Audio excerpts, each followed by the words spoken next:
Здраво и добро дојдовте во уште едно видео каде што ќе говорам за полисахариди или пак наречени гликани.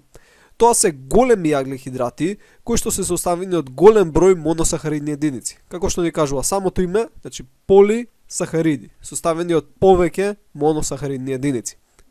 Сега хемиски ако ги гледаме полисахаридите, тие можат да бидат составени од еден вид на моносахаридна единица која се повторува или од повеќе различни.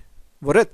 И поради тоа ги делиме на хомогликани или пак на хомополисахариди ако имаат само еден вид моносахарид или пак хетерогликани, односно хетерополисахариди. Освен тоа, тие може да содржат еден вид на гликозидна врска или повеќе. И спрема тоа, тие или ќе се разгрануваат или ќе бидат линеарни.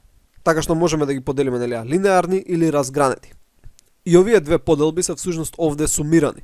Значи полисахаридите можеме да ги поделиме на хомополисахариди, односно хомогликани и хетерополисахариди, односно хетерогликани.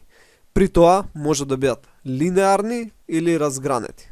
Во ред, значи линеарни или разгранети. Сега, даден полисахарид нема секогаш иста структура за разлика од протеините, зошто бидејќи полисахаридите не се кодирани.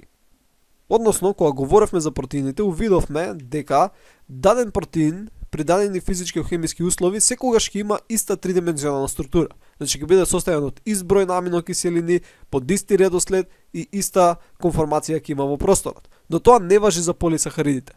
Значи даден полисахарид, например скроб, во еден момент, така во некоја клетка, дадена молекула на скроб може да има 500 моносахаридни единици, така? Значи во една клетка ќе има 500 дадена молекула, во некоја друга ќе има 527 моносахаридни, во некоја друга ќе има 600, некаде ќе има 650, некаде 1000. Може да има различен број во една иста дадена клетка, така бидејќи има повеќе скробни молекули. И сите скробни молекули, например, ќе се различни. Така, значи не се сите исти као протеините. Имаш даден протеин кој врши дадена функција и тој секогаш е истиот протеин. Тоа не важи за полисахаридите. Даден полисахарид секогаш ќе биде различен. Сега, друга битна работа е исто дека стереохемиски гледано, овие полисахариди може да имаат прилично сложена структура, иако ние вака шематски ги бележиме линеарно или вака разгранети, така? Значи тие имаат одредени агли на ротација и најчесто имаат некои глобуларни структури или пак ако се линеарни, ќе имаат некоја хеликоидна вака структура, така која ќе биде завртена. Односно, немојте да си мислите дека баш се вака права линија како што ги цртаме. Тоа е едноставно симплификација со цел, појасно да видиме што всушност се случува. Во ред. Поради нивната голема структура, има доста својства кои се разликуваат, например, од моносахаридите или пак од олигосахаридите. А тие се следниве. Полисахаридите немаат редукцијски својства, бидејќи немаат слободни хемијацидални групи. Мислам, има една слободна на даден полисахарид, али еден моносахарид во однос на целиот полисахарид, тоа е занемарливо. Така што можеме да речеме дека немаат редукцијски својства. Следно својство е дека не се благи, за разлика од моносахаридите, така? Значи моносахаридите се прости шеќери кои ги имаме например во преработената храна, например чоколадо. Полно е со прости шеќери и е благо. Или пак да речеме еклер. Додека ако земете кришка леп и ја изедете, кришката леп нема вкус како еклер, така? Иако можеби две кришки леп имаат исто количество на шеќер како една мала тулумба, така? Но разликата на вкусот е многу значајна. Сега ги се рече добро како, например, еклеров е толку благ, а лебов не е толку благ, бидејќи различен вид на аглихидрат. Тој во лебот е скроб, кој е полисахарид и не е благ. Едноставно не се врзува исто со рецепторите, така на јазикот.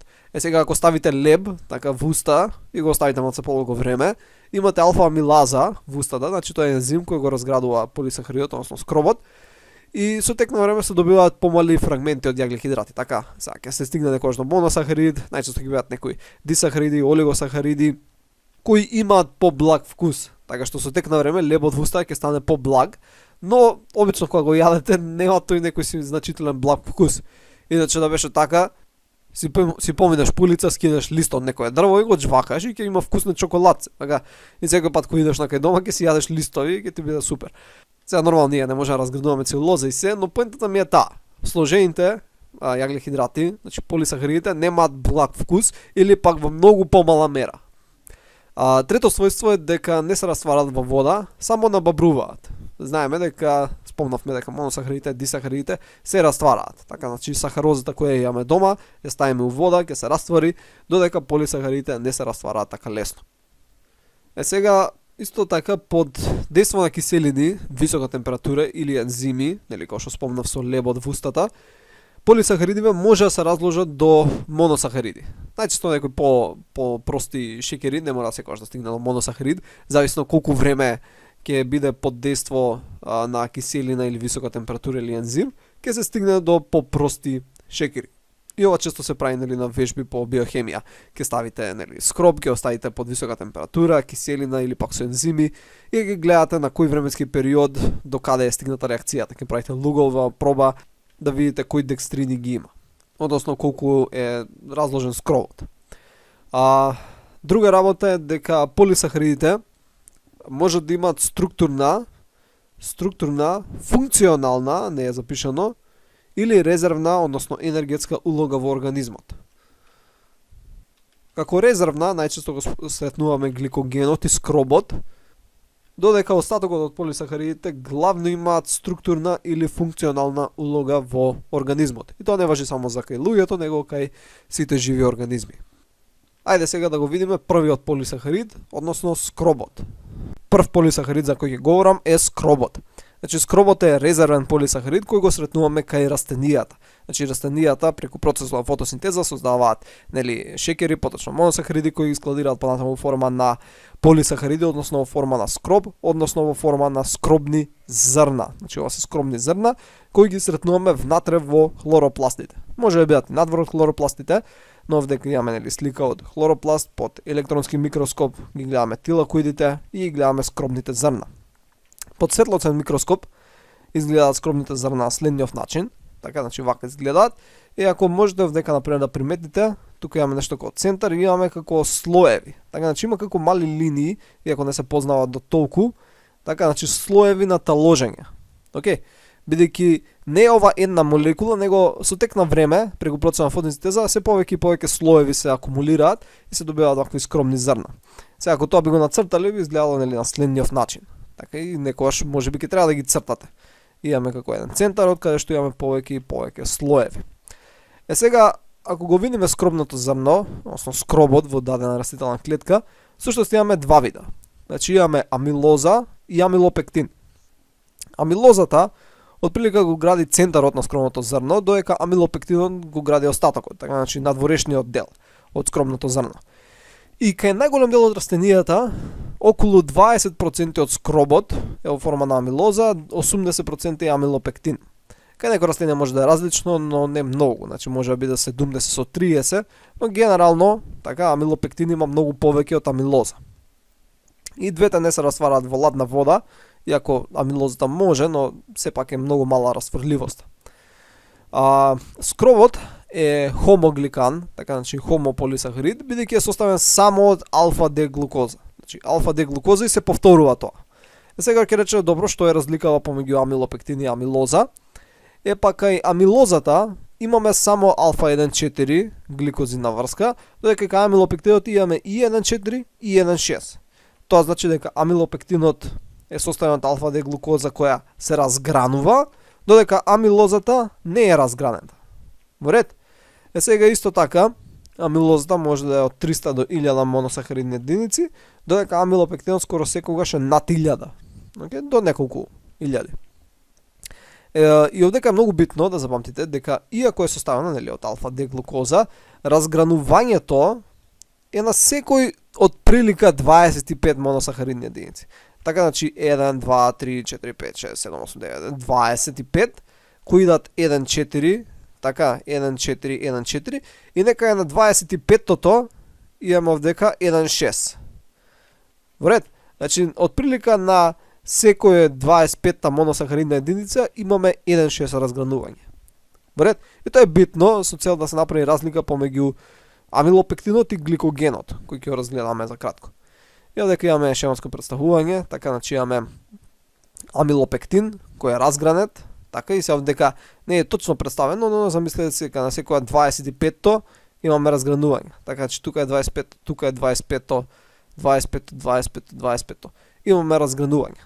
Тоа е од прилика нормално некош една полуги стади некош пократко, но тоа е главната идеја. Додека амилозата е неразгранета, значи иде линеарно и како што спомнав, нормално не се баш линеарни молекулите, него има некоја хеликоидна вака структура со тек на време.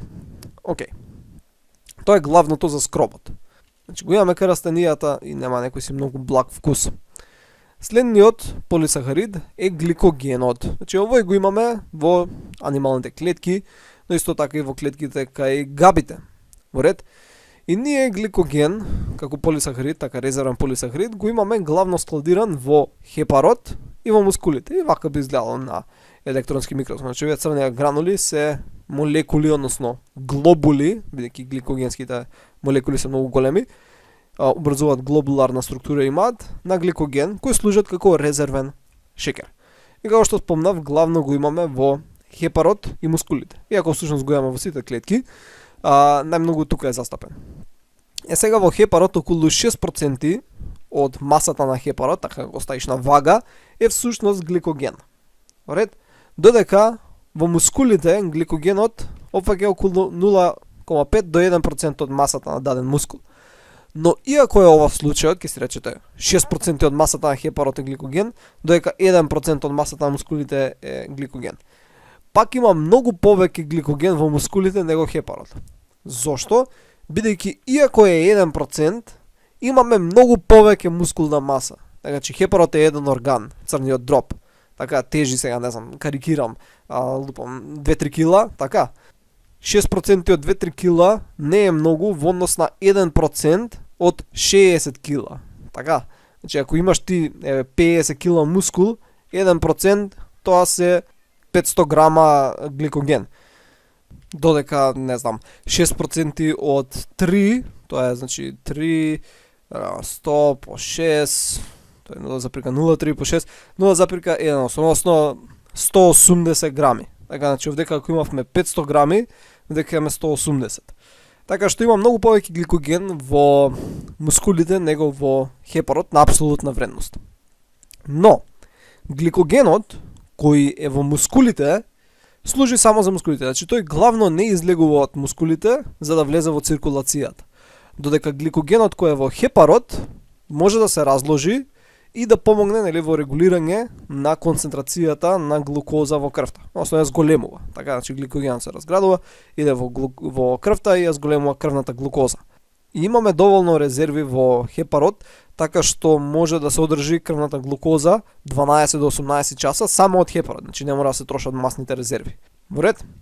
Сега, хемиски гледано, гликогенот е составен исто од алфа, така Д-глукоза, како што и претходно беше скробот. Сега, разликата е следнава. Приметувате дека е составена од алфа 1,4 и 1,6, исто од алфа Д-глукоза, што беше исто како амилопектинот. Така, значи, преска видовме амилопектин, алфа Д-глукоза 1,4 и 1,6. Ке речете, што е разликата помеѓу амилопектин и гликоген? Разликата е во тоа колку често се разгранува. Значи, амилопектинот се разгрануваше на секој 25 од прилика, додека гликогенов се разгранува на секој 8 до 12 моносахаридни единици. Тоа значи има многу повеќе разгранување, поради тоа што има многу повеќе разгранување, може да имаме многу поголема молекула на помал простор. И може да складираме многу повеќе енергија во помал простор. Океј, и бројот на моносахаридни единици во една гликогенска молекула исто така многу поголем. Од 3000 до 30.000. Во некоја литература сретнав и до 100.000. Во ред? Значи, огромен број на моносахаридни единици во една гликогенска молекула. И ова разгранување исто така е многу битно и кога ќе се искористува гликогенот. Бидејќи, нели, како што спомнав, гликогенот учествува во регулација на крвната глукоза, тој знаеме дека е резервен и мора да се разгради. Сега, разградувањето почнува од овие разгранети делови, така, значи почнува од тука. Така што повеќе разгранување има, тоа побрзо се разградува. Во ред? Така што многу е разгранет, поради тоа брзо се разградува. Сега запомнете дека, пазите дека зборовите малку се слични, така? Разгранување и разградување. Во ред? Океј. И нешто што сакам да го спомнам, што голем број литератури го забораваат, е тоа дека гликогенот не го сретнуваме само кај, не знам, животните и човекот, него го сретнуваме и кај габите. Така, значи габите го складираат вишокот на јаглик хидрати во форма на гликоген. Односно, ние како животни сме многу поблизу еволутивно до габите него до растенијата. Нормално има и други сличности и други разлики, но ова е една од тие. Следен полисахарид е целулозата. Така, значи целулозата е хомополисахарид, односно хомогликан, кој што е составен од бета-D глукозни моносахаридни единици, кои што се поврзуваат преку бета-1,4 гликозидна врска. Вред, и од прилика има една целулозна молекула, еден целулозен полисахарид, околу 8000 до 12000 моносахаридни единици. Сега, бидејќи има само бета-1,4, тоа како што спомнав, значи не е разгранета, она е линеарна молекула. И главна целулозата ја сретнуваме во градман клеточниот зид, така кај растенијата. Сега, во клеточниот зид има и други молекули, така, значи имаме хемицелулоза, пектински материи, протеини и слично, но целулозата е таа која е можеби најбитна. Така, сега, ние целулозата не можеме да ја искористиме. Така, значи ти ако земеш надвор јадеш листови или јадеш трева, тие шекери, тие јаглихидрати, не можеш да ги искористиш. Бидејќи имаат бета-1,4 гликозидна врска. Ти бета-D глукоза можеш да искористиш, али не и бета-1,4 гликозидната врска да ја раскинеш. Немаме ензими кои тоа го прават. Сега има животни кои можат тоа да го направат. Така, значи некои тревопасни животни, они во својот дигестивен тракт имаат бактерии, така симбиотски кои живеат, кои што имаат целулази, така, значи ензими кои ја разградуваат целулозата, така што овие животни со помош на тие бактерии можат да јадат нели трева, да јадат листови и слично. И при тоа да искористат голем дел од калоричната вредност. Сега има идеја, например, ние да го земеме тој ген од бактериите, да го вметнеш у ембрион, така кај човек, и сега човекот исто така ќе има целулази и ензим, нормално ќе треба да направиш и регулација на генот, колку ќе се експресира и слично, но може да се направи така што, не знам, земеш, јадеш надвор, јадеш косите трева, ја собереш, ја измиеш и имате салата, така, која ќе биде релативно нутритивна, така, или листови од надвор можеш да си кинеш да си јадеш. И ова е една идеја која може да реши голем дел од гладот, например, во некои земји, некои делови од светот. Или може да се направат таблети кои содржат целулази, така што каснеш една таква таблета и изедеш, не знам, 10 лисија и ќе се најадеш и плюс ќе ги искористиш. Но тоа се ќе биотехнолошки апликации, не ќе во тоа да навлегуваме. Но дали тоа значи дека за нас кои го немаме овој ензим е сосема бескорисна целулозата, така? Не. Ние внесуваме целулоза, така јадеш зелка, јадеш брокула, има целулоза, таму има растителни клетки. Сега ти таа не искористуваш во некоја голема мера. Да, мал дел кој ќе стигне во желудникот под десно хацел, ќе се разгради на моносахариди и мал дел ќе искористиш, ама главно ја користиме у форма на растителни влакна. Сега некојаш сигурно се слушнале. Јадеш храна богата со растителни влакна, фајбер на англиски. И зошто е тоа битно? Едноставно ја пополнува столицата така што помага со перисталтиката и полесно празнење. А тоа и на некој начин помага во дигестијата на другите хранливи материи, така другата храна која ја внесуваме.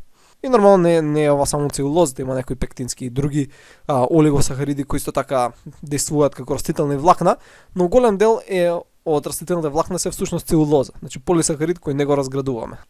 И целулозата е најверојатно и синтетизираниот полисахарид од страна на природата, така имаме растенија насекаде и имаше напори целулозата да се искористи за правење на гориво, бидејќи целулозата е јаглихидрат, полисахарид и може да се користат бактерии кои од тој јаглихидрат ќе направат етанол, така значи алкохол.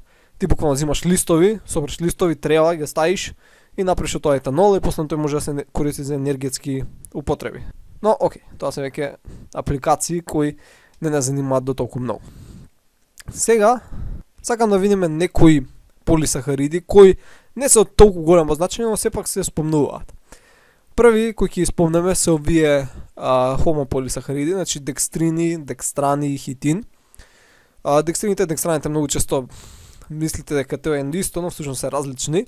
Декстрините ги добиваме преку хидролиза на скробот, значи ова ќе го правите в вежби сигурно, каде што скробот ќе го земете и под дејство на HCl, температура и ензими ќе се разградува.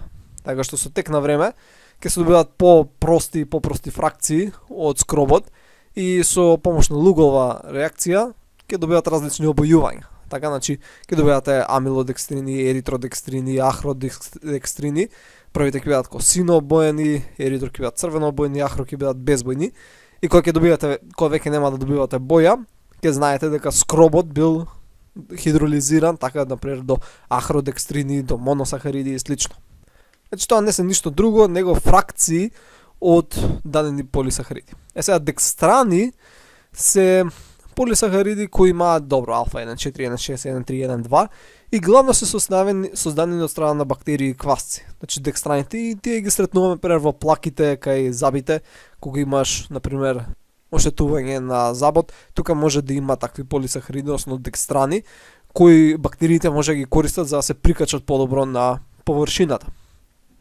А друг полисахарид е хитинот. И ова е всушност доста битен полисахарид, иако не се спомнува толку често, бидејќи е всушност многу застапен.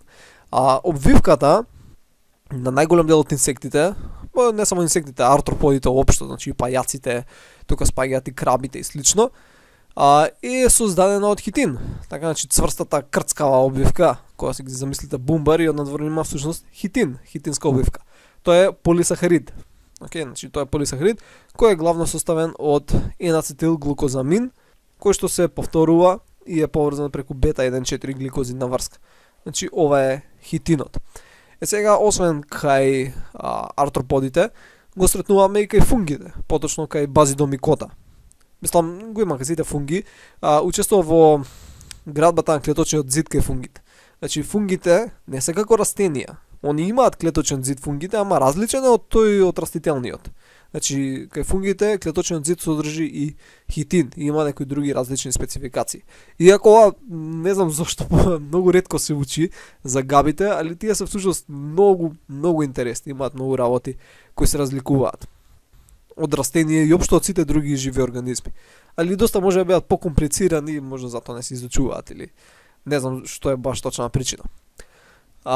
Инаку овој N-ацетил глукозамин заедно кога иде во комбинација со N-ацетилглукозаминска киселина го гради клеточниот зид кај бактериите.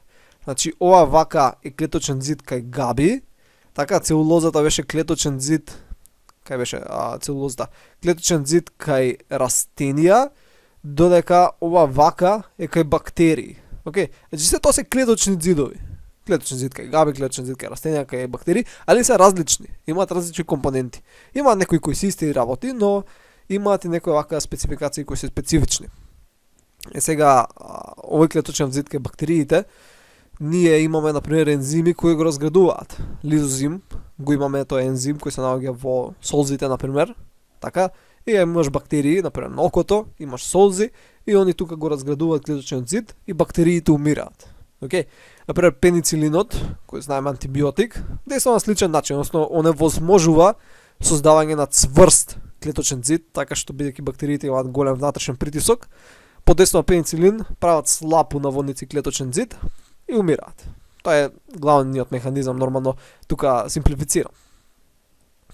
Сега сакам да ги дзирнеме следниве полисахариди, тоа се инулин, така, кој го сретнуваме кај растенијата, составен од фруктозни молекули, односно фруктоза као моносахарид, има околу 30 фруктозни молекули, значи е полисахарид, и се поврзани преку бета 1,2 гликозидна врска. Има е пектини, повторно ги сретнуваме во клеточниот зид, значи ги сретнуваме кај растенијата во клеточниот зид, и пектините се полимери од галактуронска киселина кои се поврзуваат алфа 1,4. Сега, може би најбитен од овие овдека полисахариди е агар-агар, односно агароза понатаму. Агар-агар е еден полисахарид кој е всушност мешавина од различни состојки, но главно имаме D и L галактози кои што се поврзуваат преку 1,3 и 1,6 гликозидни врски. Значи може да бидат неразгранети или разгранети и дополнително може да имаат субституирано сулфати или пируват. Сега, тие кои се разгранети се нарекуваат агаропектин, додека тие кои се неразгранети, агар-агар полисахаридни молекули, се агароза. Во ред. Исто така, ако имаат повеќе субституенти, од сулфати и пируват, исто така влегуваат во агароза. Агарозата е главната молекула која се користи, например, во подготовката, односно таа која ни го гелира медиумот во микробиологија и во некои други биолошки науки, нели, кај што се користат плочи. Сега, поевтина опција е да се користи агар-агар само, така, бидејќи тоа е една непрочистена форма на полисахаридот и тоа исто така ќе ни даде гелирана полога, плочи. Но, ако сакаме попрецизни да бидеме, се користи агароза. Така, значи, агарозата е прочистен агар-агар на некој си начин. И агарозата, молекулите, вака се испроведуваат, што даваат еден хеликален синџир, како нешто налик ДНА, и молекулите на вода се заробуваат измеѓу нив. Така што кога ќе ставите агароза во даден медиум, така како се држи вода, при дадена температура, значи под, сега зависи спецификациите, но да речеме под 40 и нешто степени, тој станува гел.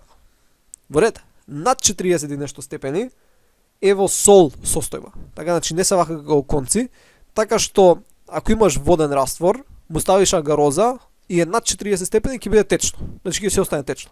Како што се лади, така се стврнува. И кој еднаш ќе стврне, така ќе се направи гел, нема после назад. Така што дури се подготвуваат овие плочи, но дека вака ќе ги видиме, така, сигурно сте ги виделе можда по филмови или сте работеле или микробиологија, кога се подготвуваат, се спрема растворот да е топол. Така, значи внатре се става агароза се и се отвараат овие плочи под ламинар, така во стерилни услови и се полнат. И така се оставаат, оно ќе се излаи, ќе се стврне и имаш готови плочи кои се чуваат стерилни и после нив може да се засејуваат, например, микроорганизми или некои други тестови може да се изведуваат. Например, тука вака имаме како всушност изгледа раст од бактерии. И ова се некои генетски модифицирани, би ќе гледаме сини и бели, ова еден тест кој се користи со бета-лактамази и слично. Не е тоа битно, тоа по генетски инженеринг некош ќе го говорам. Иначе вака изгледа агарозата, така изгледа како прашок, се додава у растворот кој го сакаш, го држиш топол, кога ќе се излади ќе стврне. Инаку агарозата се добива од една алга, која е црвена алга, значи родофита, тоа е типот на црвени алги. Има повеќе, така значи не се добива од една, Гелидиум е главната фамилија од кај што се, односно главниот род од кај што се добиваат овие, од кај што се овие алги, така кои се користат за правење на агароза. Во ред. И за крај ги имаме хетерогликаните. Значи, овие се главно ги сретнуваме во екстрацелуларниот матрикс. Помеѓу клетките, кај живите организми, главно кај животните, имаме нешто што се нарекува екстрацелуларен матрикс, extracellular matrix, значи ECM, C зашо cell, клетка. И во овој екстрацелуларен матрикс имаме протеини, но имаме и хетерополисахариди, односно хетерогликани, кои многу често се нарекуваат и гликозаминогликани или по старата номенклатура мукополисахариди. Интересно е дека сите овие се всушност составени од повторувачки дисахаридни единици. Така, значи имаш одреден дисахарид и тој дисахарид постојано се повторува. Така, значи се повторува дисахаридот. И интересно е дека молекулите внатре од дисахаридот се поврзани со бета 1,3, а самите дисахаридни единици се поврзани со бета 1,4. Океј? Така што тоа е една интересна работа. И тоа, друга интересна работа е дека во секоја дисахаридна единица има еден моносахарид од дисахаридот, има всушност N-ацетил глукозамин или N-ацетил галактозамин, значи или глукозамин или галактозамин, кој може да биде субституиран, така што биде ацетилиран или сулфатиран, додека другиот моносахарид е дериват на уронска киселина. Така, значи галактуронска киселина, глукуронска киселина, односно има CO минус група. Сега, ако има сулфурна група и има карбоксилна група, има многу негативен полнеж. Поради тоа, овие хетерогликани имаат една хеликоидна структура и пробуваат да се избегнат овие негативни полнежи едни од други и е доста издолжена и има доста места на кои може да се прикачат протеини на овие негативни полнежи.